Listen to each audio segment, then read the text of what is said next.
supported this House through the last 3 years. Thank you.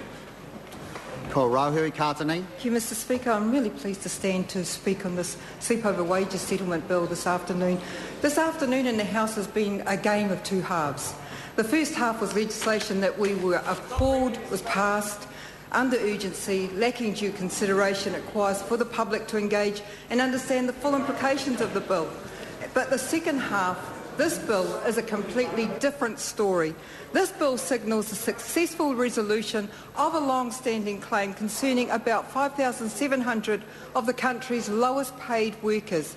It's a story about counting the value of the dedicated commitment so many of these workers have made to making life just that much easier for the people they are supporting. The bill enacts the commitment of Cabinet to raise sleepover rates for disability support workers from the current IHC rates of $34 a night to the minimum wage of $13 an hour over the next 15 months. And I want to say that the Māori Party is proud of our Minister, Tariana Turia, for the work that she has done alongside with the Minister of Health to get this deal through. In many ways, this is being described as a landmark deal, a $100 million opportunity to pay these unsung heroes the minimum wage for overnight sleepover shifts from Christmas next year. The deal includes back pay from July 2005 of half the difference between what workers were paid and the minimum wage applying at the time, up to $70,000 in some cases for some workers. It is a wonderful early Christmas present, and I'm proud to be part of a parliament that will enable this legislation to pass. I have a personal association with the sleepover issue. One of my sons spent 5 years supporting young people with intellectual disabilities in a respite home. He would take on the night shifts over the weekend, and he and one other worker would base themselves at the residence and prepare for come what may. And often those nights with the rangatahi were challenging, to say the least. It was not at all uncommon for them to somehow, for the inhabitants to somehow escape the house in various states of undress and embark on a long walk to town along the nearby railway tracks. When my son finally caught up with the absconders, inevitably it was something of an ordeal to persuade them to come back home and to stay home for the rest of the night. The other thing of note from this time was that often once the residents were fed, showered, toileted and bed for the night, the real work would actually begin. Soiled clothes and linen would be washed, bathrooms scrubbed, the house brought back to the semblance of order and paperwork done. Mr Speaker, this was not just a one-off occurrence. Working with young people with intellectual disabilities was a challenge. Often there would be an incident that would require the workers to be intensively involved in providing supervision, support, management and a quality of care. And yet, here's the rub.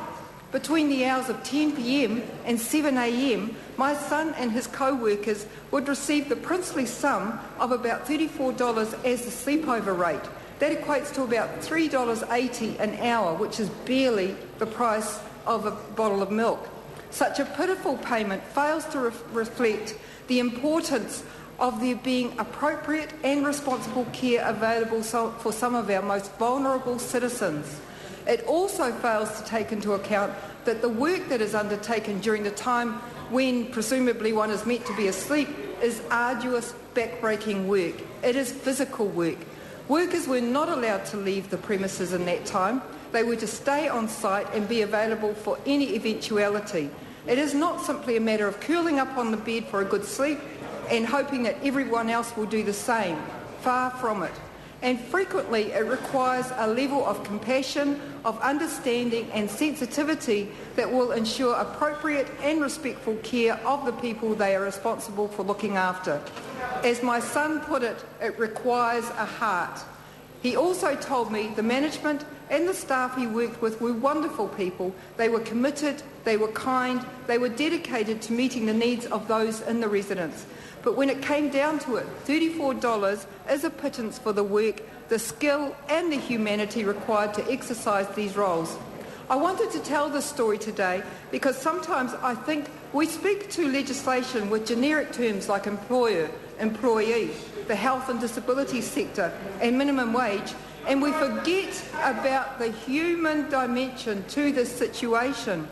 I want to congratulate Idea Services, Tīmata Hau Limited and the Service and Food Workers Union for their perseverance in doing what they can to improve the conditions for those providing such vital services for vulnerable people overnight. I acknowledge too the submission made to the Health Select Committee by the Service and Food Workers Union, Ngā Ringatota, the Public Service Association and Idea Services Limited. And I recognise the efforts of Business New Zealand and the Employers Chamber of Commerce for taking up the opportunity to present a submission even under such dire circumstances and timeframes. But at the end of the day, while the government, the unions and the providers have come to the party, our greatest accolades must be reserved for those who work sleepovers and the difference they make to the lives of the many people they support. The Māori Party, unlike that member over there, is very much a supporter of the view put forward by Mahatma Gandhi, who said, "A nation's greatness is measured by how it treats its weakest members." We believe the moral test of any society is how the most vulnerable members fare.